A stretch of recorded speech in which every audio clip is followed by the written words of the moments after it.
Welcome to the Islam Unravelled interview with Corporal Anthony Statham from the RCMP BC Hate Crimes Unit. And in our friendship and our collaboration over the last number of years, in response to various world events and events in Canada that have affected the Muslim community, we've had a deep, lasting relationship to coordinate and get the message out from law enforcement that the RCMP is there to protect all Canadians and particularly vulnerable populations due to external issues like hate crimes that result into actual violent crimes. This is what happened in Quebec, is how we all connected. So just getting started. Anthony, if you wouldn't mind introducing yourself and basically the hate crimes unit, and then we can kind of go into how we all came together in our collaboration. Sure. So BC Hate Crimes is a two-person integrated unit with a responsibility to provide investigative support to any hate crime investigations in British Columbia, with the exception of the jurisdiction of the City of Vancouver. So Vancouver Police Department has its own hate crimes investigative unit, and it deals with anything inside the City of Vancouver.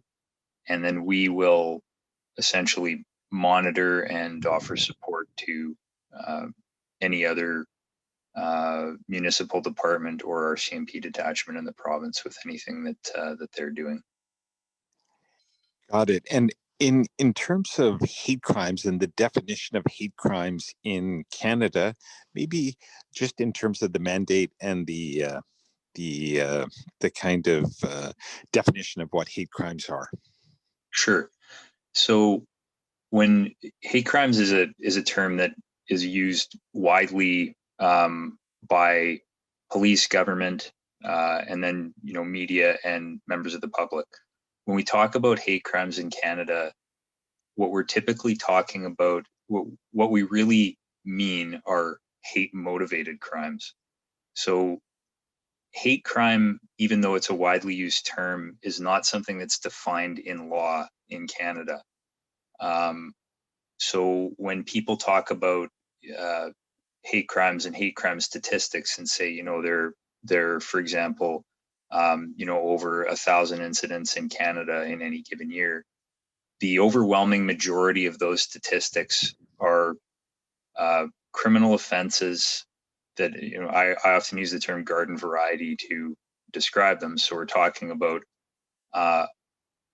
the kinds of offenses that police investigate a lot. So uttering threats, criminal harassment, mischief, which is the legal term for vandalism or property damage, and then assaults. So offenses like that, where the suspect was motivated by hate, prejudice, or bias against the victim or against a target like a property, right?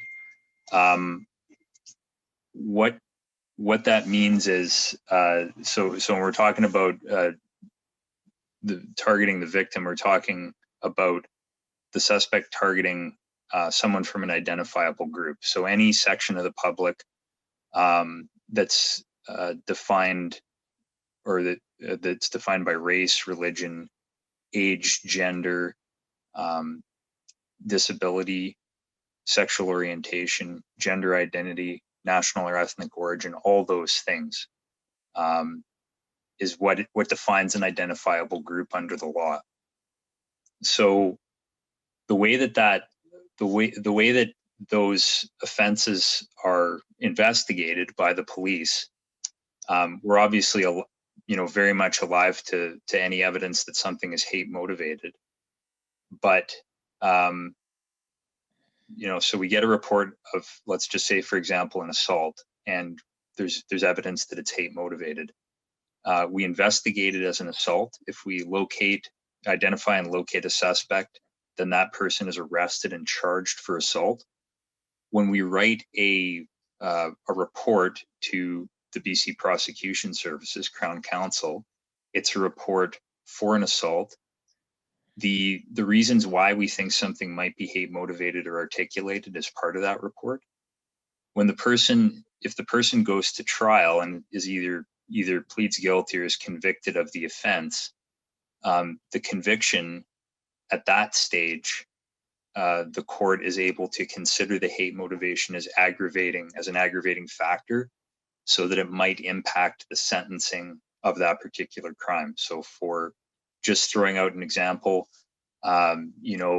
if we say that the standard for, a particular kind of assault might be 2 years in jail in Canada, weighing the evidence of hate motivation, the court might find to increase jail time for that sentence. That's just one example, but that's how courts can consider hate motivation.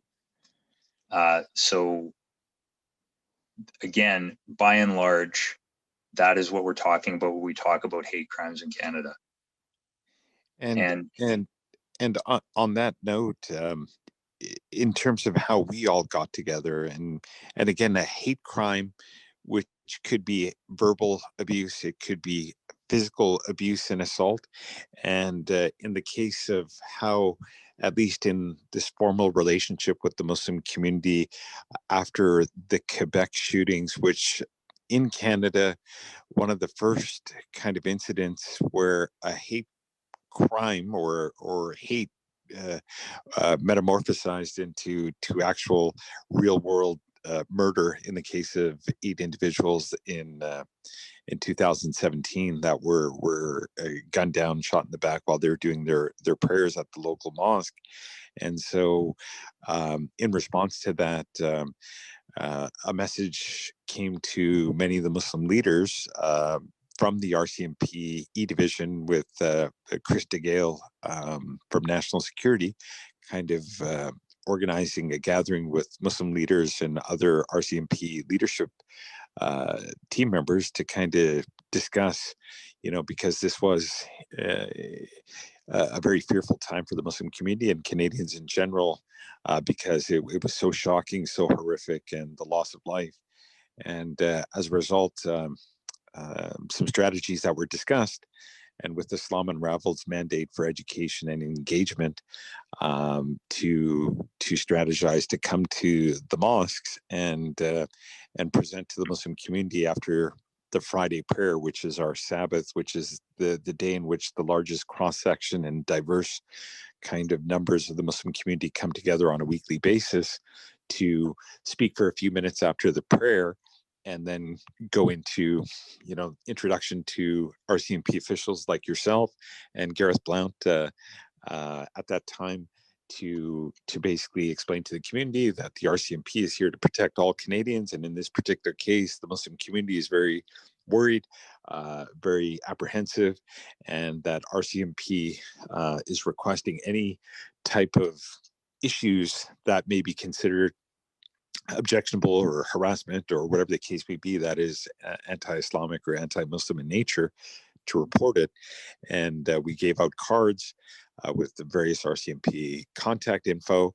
And so kind of in, just a shout out to a lot of the members that were part of the RCMP, part of this engagement.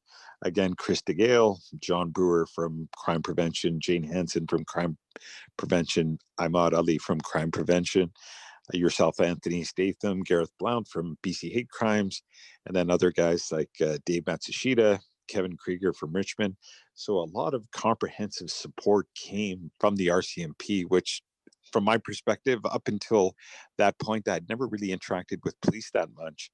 And as a Canadian, as a Muslim, the work that we kind of collaborated on made me feel very proud to be Canadian, that I really felt the sincerity by yourself with Gareth and the rest of the team, that there is a level of care and commitment and resources allocated to help protect our community. So I wanted to, on behalf of the Muslim community, say thank you to yourself and the team, because really the work was impactful. And I'll just kind of turn it over to you to kind of share the impact from what you saw from your perspective, and I'll share with you anecdotal stories from our community about the interactions we did together. Yeah, certainly. And I mean, no thanks necessary. Again, that's why we're here. I think that it's obviously, you know, unfortunately, interactions with the police, either at an individual level or community level, they don't usually start because of things that are positive. The police are often the ones who are at the other end of the phone, or else showing up when things are going bad as opposed to well, or when there's some sort of negative issue to discuss, and not necessarily one that's positive. The outcomes from, you know, that initial contact and everything that we've done since have been very positive, from you know, from where I'm standing.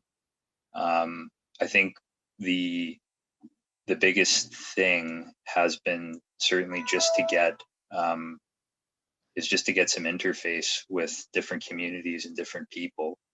And you know, I'll be the first to admit that I was not, you know, I was in a very unique kind of position, in that the Quebec shooting happened just several days before I actually took this job, and right away, you know, the beginning of my job with BC Hate Crimes was meeting with a bunch of community members and attending, you know, several meetings and having this high level interaction, which I'd never had before, and never had exposure to, you know, different communities and different denominations of Islam, and learning at a 90-degree angle, certainly in that respect.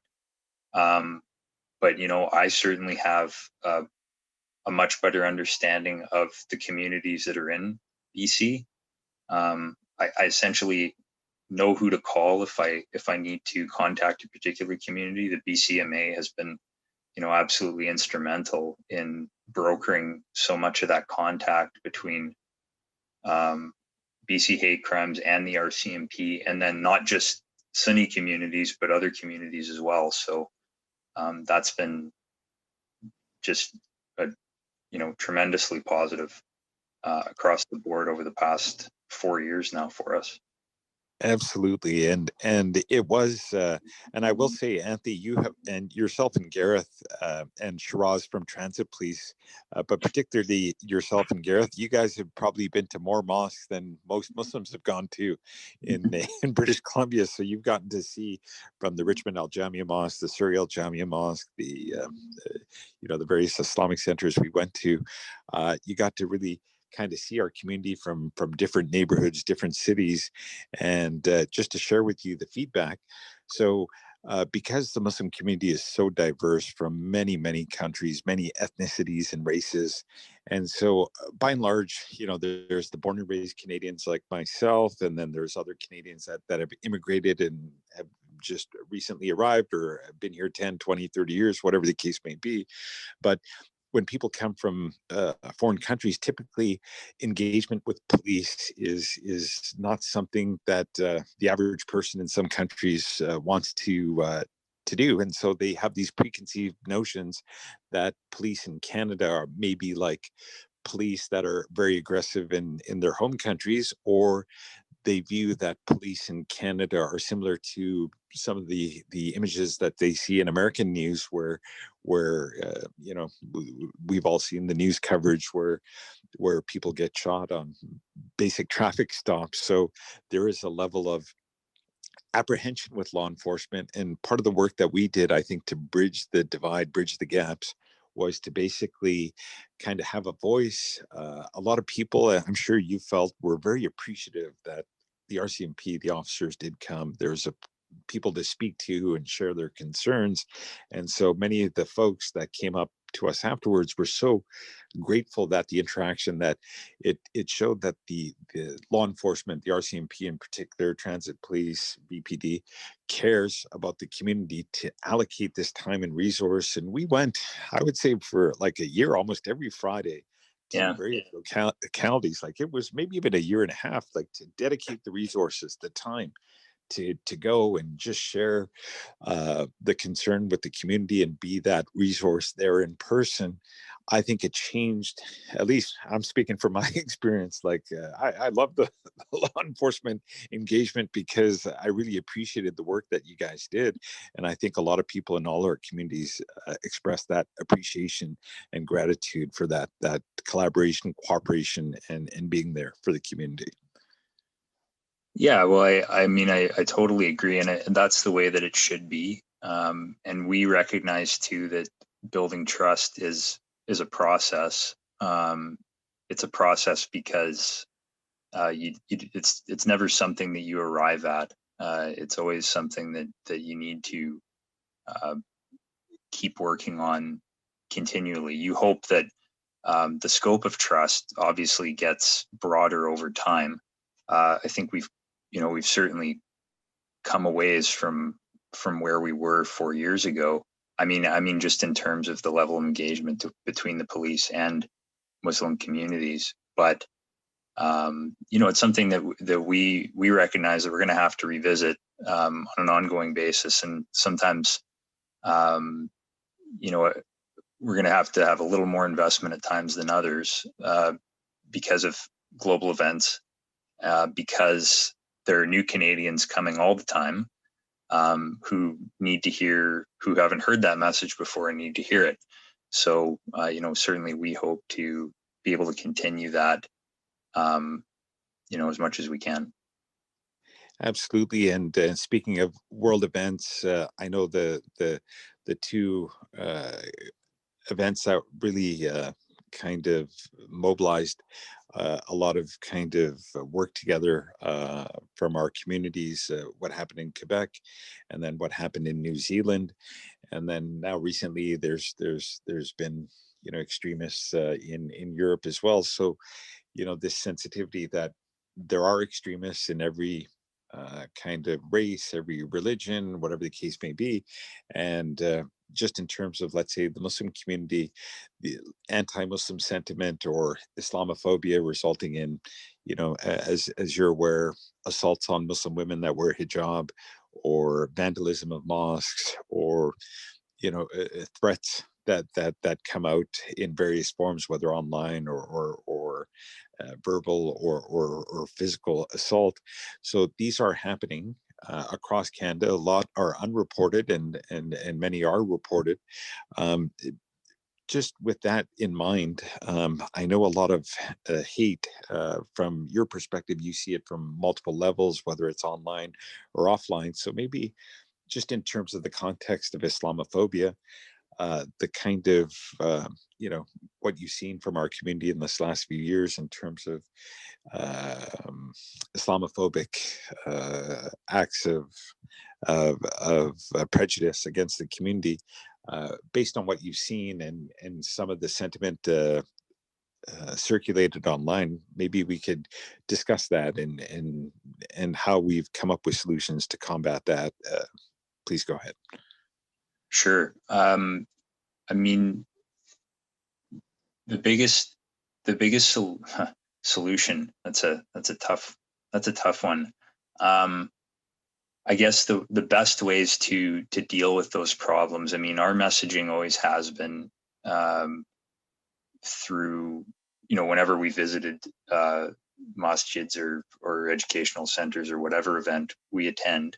And then our messaging is reflective of our messaging in general to the public about hate crimes, whether they target, whether they're Islamophobic in nature or really based on any kind of bias towards any identifiable group, is that reporting is the key.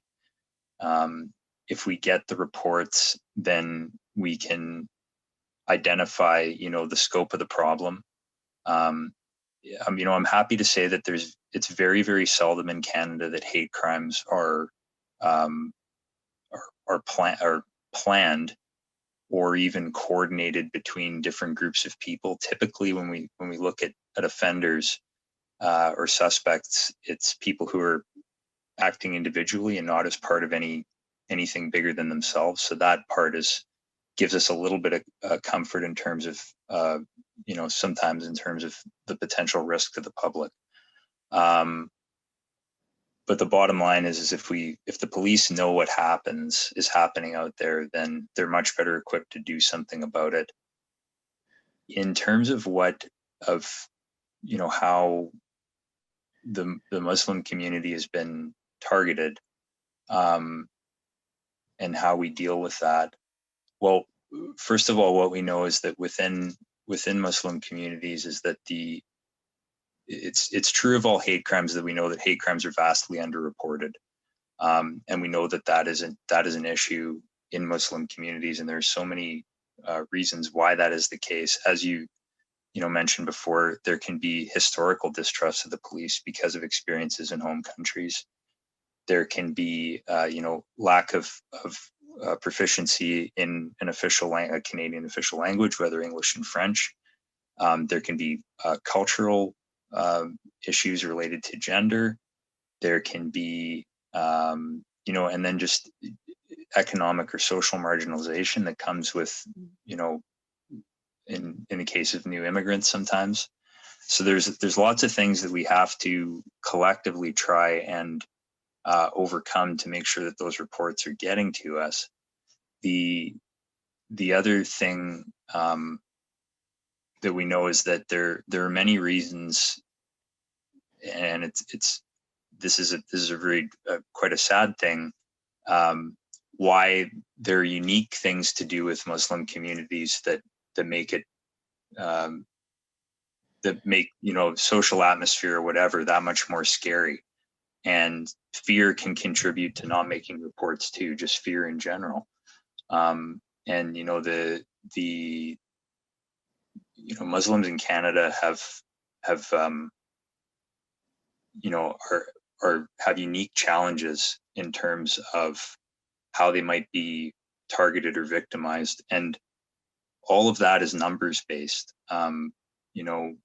We have the incident in Quebec City in 2017 where you have 6 people killed, 19 people injured. Much more recently, just in September, there was the caretaker outside the mosque in Toronto who was murdered.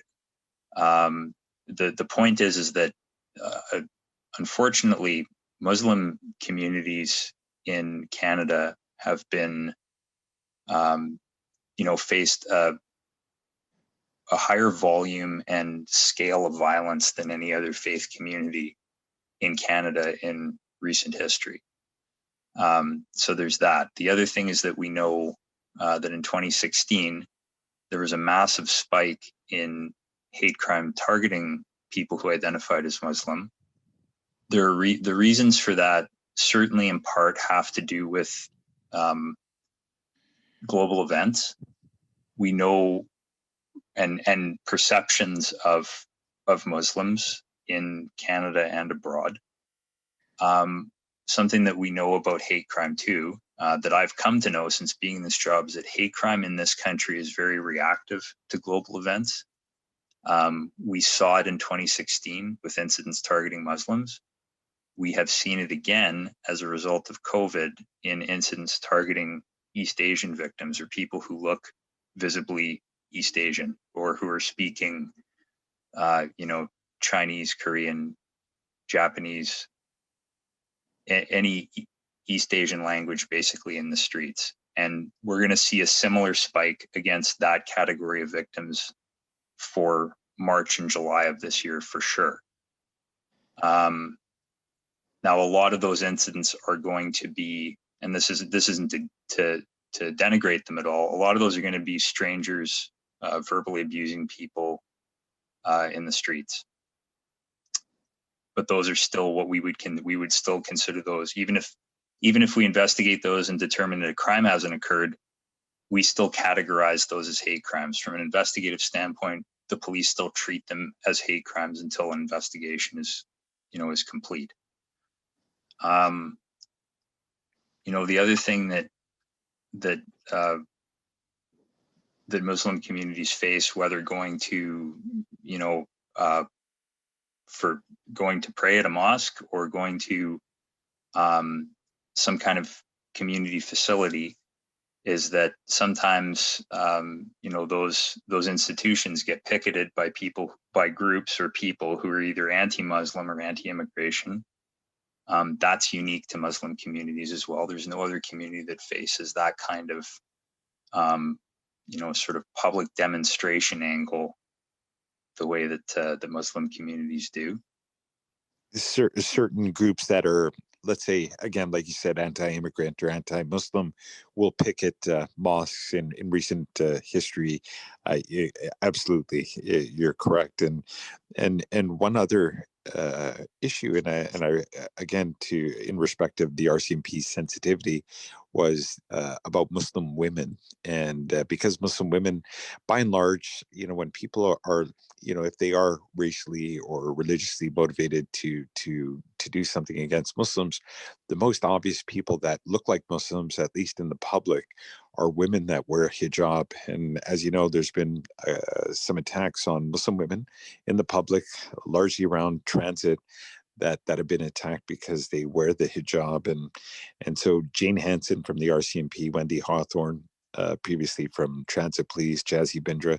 So these are all members of law enforcement that have come out in conjunct with your with the work with what you and Anthony, or with yourself and Gareth, to do women-specific engagement. That was very appreciated. Where, again, Muslim women, a lot of the sensitivity, gender sensitivity, et cetera, the RCMP sent female police officers to really educate our Muslim women on how to kind of protect themselves, how to kind of report hate crimes. And so on a multi-pronged approach with what we did with a largely men and young Muslim adolescents, to do our engagement. The RCMP also allocated resources for women's engagement. So touching on women and women being targets of hate crimes that are Muslim women, maybe we can discuss that. And just from your perspective, how we all mobilized to kind of the cases that were reported, how law enforcement came to resolve these issues. Yeah, so it's certainly that's there are unique vulnerabilities there as far as Muslim women who practice hijab or niqab as a category of victim. The messaging, again, there is that we need those reports, which is sometimes just easier said than done. The bottom line is that the police are committed to, working with victims and working with communities to get those reports, however we can. So, we'll make, in whatever the circumstances require, whether we need female police officers to be the ones interacting with victims, or we need people who have, a particular language skill, the police will do that. And so that's the first step. As far as, particular investigations, and it wasn't my investigation, so I'm talking about it simply from an outsider, still a police officer, a professional, but an outsider. But certainly the incident that happened in May, and it was on a bus in downtown Vancouver, and an assault against a young woman who was wearing a hijab. And I mean, it boils down to basic police work in terms of, finding images of a suspect, and I think certainly in this case doing a media release to the public to try and assist in identifying that person, which they eventually did, which was good. But the fact is that,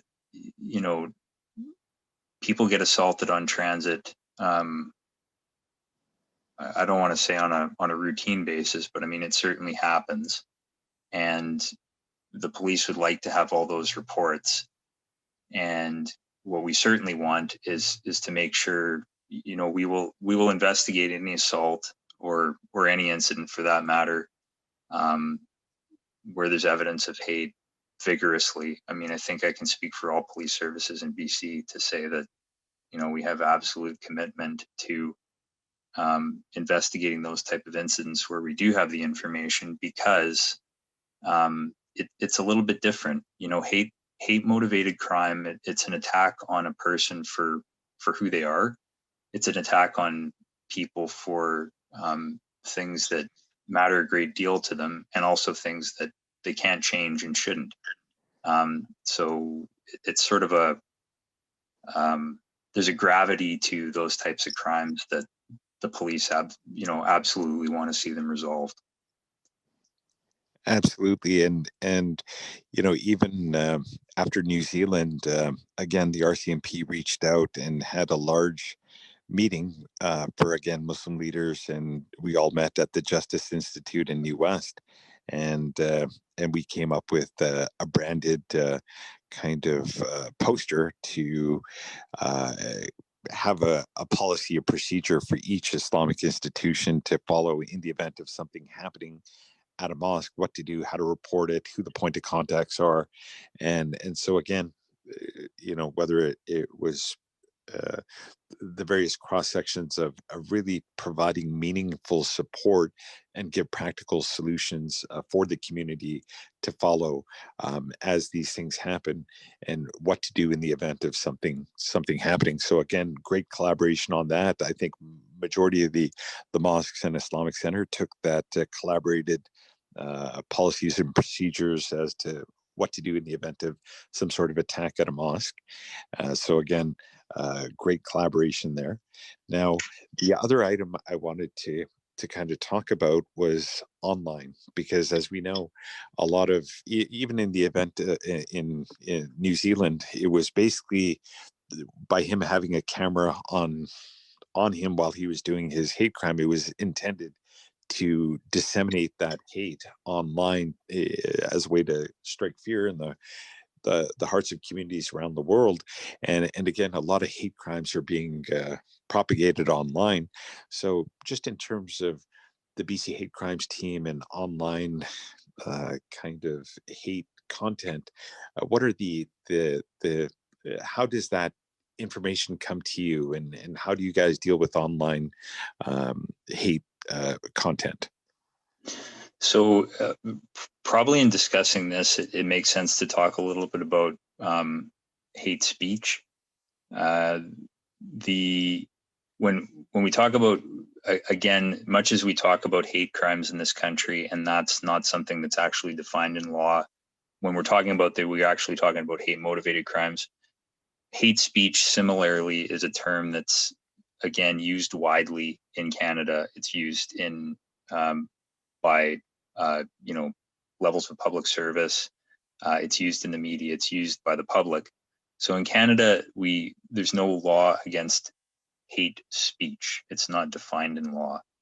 We have laws against hate propaganda, and the thing that hate propaganda is always balanced against in this country is Section 2 of the Canadian Charter of Rights and Freedoms, which guarantees freedom of expression.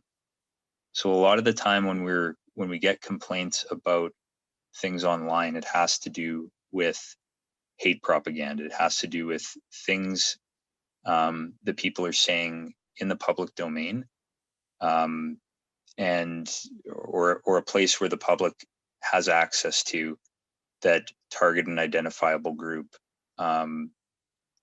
to a degree that it would meet a criminal threshold. The way that those things get reported to us, they come in a lot of different ways. Very often things like that are reported by members of the public to their local police, which is really, you know, the best means of reporting something like that at any time. Occasionally, we also get reports from members of the public or from third parties as well, who might have received the information about it directly to our unit. Occasionally, too, we find out about incidents through open sources like media reporting. Somebody might alert the media to, for example, a Twitter comment or something that was on Facebook. in the first instance, and we we initiate our investigation that way. So lots of different ways that comes in. Anytime that we get a complaint about hate propaganda online, we examine it case by case. Somebody could, let's just say, for example, somebody has a habit of saying things that are very offensive to, certain communities online. Just because that person said something that didn't meet a criminal threshold the first time doesn't mean that the fifth time it wouldn't meet a criminal threshold, something different. So every time we get a complaint about something, and even if it's by the same person that we've examined or we've investigated in the past, we'll always assess, whatever the comments are, whatever the content is, like it was brand new. And that has to be the standard, because it's a very, very complex balance in this country between saying things that hate propaganda that meets a criminal threshold versus something that's protected as freedom of expression. A little bit different from in the United States, where the First Amendment essentially guarantees protection of anything that anybody says, no matter how hateful or violent, unless there's some indication of an imminent threat to somebody's safety. So that would be like hate propaganda would be the highest category would be incitement to violence against a specific group. Yeah, I mean, I think that anything that incites violence against a group, that's automatically going to meet the definition of hate propaganda, but it's also usually going to meet the, some other offense too. So if somebody says, I think that all members of this particular identifiable group should be killed, well, it's automatically hate propaganda, but it's going to be investigated first and foremost as an uttering threats. That is a much, so if you have a situation like that, the police are always going to go with the threats, because that's a much more straightforward investigation to conduct, and they can expedite that in a way that you can't with hate propaganda, where there are far more legal complexities to deal with, with balancing somebody's charter rights against what they can say in the public domain. But certainly anytime anybody incites violence, that's going to be, the police are going to deal with that right away. Got it. And would you say that a lot of the online hate content would be largely circulated through social media platforms or email, but would it be primarily through social media channels that hate content would be circulated? For sure, because the social media has really changed, has really changed everything. I mean, it's literally changed everything over the past 10 or 15 years. So in the past, the hate crime team to investigating hate propaganda would often have to do with individuals who are operating a website, like literally a website dedicated to hatred of a particular identifiable group. That is not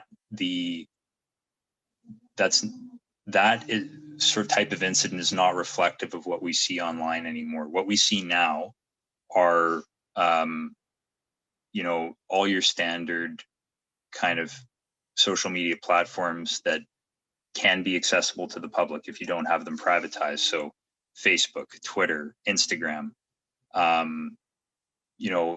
all platforms like that. But then you can also have platforms that are like chat logs. Like, for example, Gab is just one that I'll throw out there. Which are, I would say, not nearly as widely used, because they're not, the purpose of those things is more to, comment on a particular issue or an area of interest. But I mean, I've had complaints and then, conducted investigations into, platforms that I'd never heard of before, that it, and that I wasn't aware that, just the general public could go and access. But that is where so much of that content lives now. Still online, still readily accessible, but not necessarily a place that a lot of people are familiar with. You can go down further into the internet and then get into, platforms where essentially the statement of purpose for those platforms is just hateful speech. And certainly, there have been incidents of mass shooter incidents like Christchurch or like the Synagogue of Life in Pittsburgh, where the offenders are posting on boards shortly before committing an incident. Those are of course very rare, but again, publicly accessible platforms where hate is being posted. And it's almost like where there's smoke, there's fire. If somebody's posting consistently very negative kind of information about certain communities, some of them will act upon those beliefs, and some of them will publicize their views, and in these cases that you reference, shortly thereafter they'll commit an act of violence. Yeah, and I mean that of course is if we look at the totality of all people who make posts that the police would look at and say, well, we think that this person poses a threat to public safety. The follow through on violence is thankfully very, very low. That notwithstanding, but because of incidents like that, we know at a professional level that we have to take any comments that are concerning very seriously. And sometimes, a lot of the time, another one of the challenges that the police face is people can say things that are charter protected, but that for any number of reasons cause concern, that they could present a risk to public safety, but there is no offense there. It's simply a body of concerning comments or content online. Even if somebody hasn't committed a crime, though, that doesn't mean that the police can't go and at least attempt to talk to them about what they're doing. Try, if that person needs some sort of other type of community level intervention or support, to provide those things, and then also potentially reaching out to the community that's affected too. I should say not potentially. I mean, if the community that's being targeted was the victim, and certainly if they were the ones who identified the potential threat in the first instance, and the police can also talk to the community about what their concerns are and make sure that that's covered off as well. So there are things that even in the absence of identifying a criminal act that the police can do in those instances and have to do, because we know that we don't want to be faced with a situation where things do escalate. Absolutely. And I think again, when you do get content sent to you, is it what are the channels in which people would share, let's say, hate propaganda or hate type of materials with you? What would be, how would the content find its way to the hate crimes department or the police in general? So I mean, the best way always is make the report to your local police of jurisdiction. Anything not just for any kind of, just for online stuff, but in anything at all, where somebody's victimized and there's indication of a hate motivation, you report it to your local police department. The BC Hate Crimes is going to review that incident because it's going to be flagged in our police system as a possible hate crime. We review all those incidents on a day-to-day basis. So we'll know about it ultimately, and we'll support the local police in doing their investigation. Now, as far as anything that's posted online, the best thing to do is to capture that information in, whatever format possible, just something that, clearly shows what's being done there. So screenshots, videos of threads, screenshots in general is usually how, when I get a report about something that's online, that's usually how it comes to me.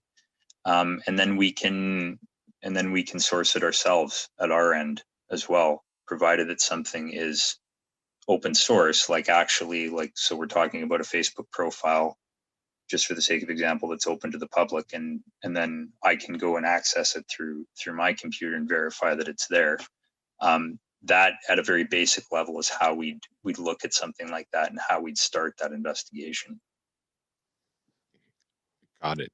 And now, Anthony, we've covered quite a lot of ground just in terms of the collaboration. Also, we even went to universities with the Muslim Student Association in Simon Fraser University and UBC, and we've had some good news in this years of engagement that we've worked together. Is some of our students have kind of grown up and applied to become members of the RCMP and are now finished their training and become officers. So even in our kind of collaboration, it reached individuals in our community that decided to take up law enforcement as a career and have joined and successfully become RCMP members. So I think that was another key part of our work, was to and I think the work by having Shiraz Hani from Transit Police join us in our mosque tour and presentations to the Muslim community, by also having a Muslim member of law enforcement speak to the Muslim community. I think by having more communities represented in law enforcement helps the engagement. Absolutely. And I mean, I'll just take that one little opportunity to shout out to Shiraz. Like, I probably better not get started on him, because I'd talk for a really long time about how great I think he is. But so I'll just leave it at that. He's been a great friend and a great pro in supporting us in what we've done with the communities as well. But yeah, I mean,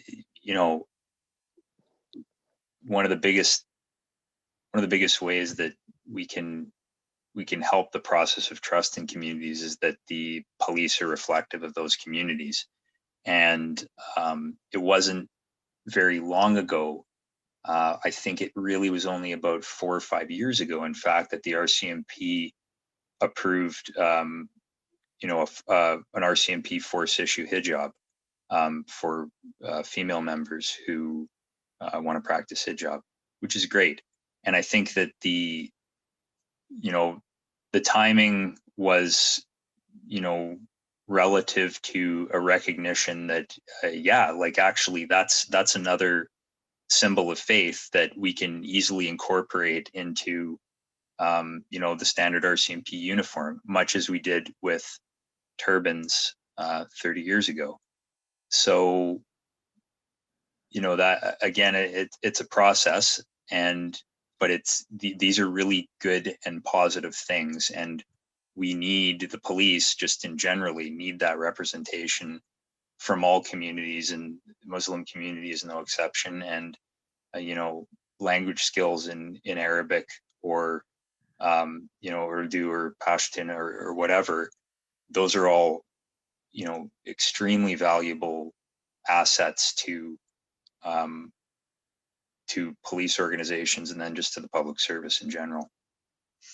Yeah, and again, cultural and religious sensitivity, especially from those that are from those respective faiths, by being part of law enforcement, and again, from what you've seen, the practical work that we did together was really getting to understand the cultural sensitivities, the religious sensitivities, and this collaboration that all of us did, I think, helped us understand each other much better.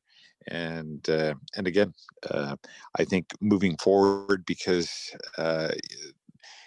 world events are constantly evolving, some positive, some negative, and working together in this fashion, I think, is really the solution. The engagement, open dialogue, law enforcement and the community being close together in the way that we've been working together, I think that's really helped strengthen our community bonds.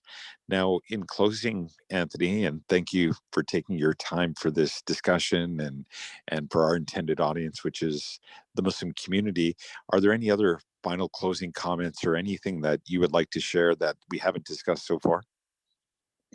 I think I just simply say that for anybody listening, hope to meet you sometime, and that BC hate crimes and the RCMP just writ large are here for questions and concerns, and we'll continue to work together. Fantastic. Anthony, thank you so much. Really appreciate it. And that's the end of our interview.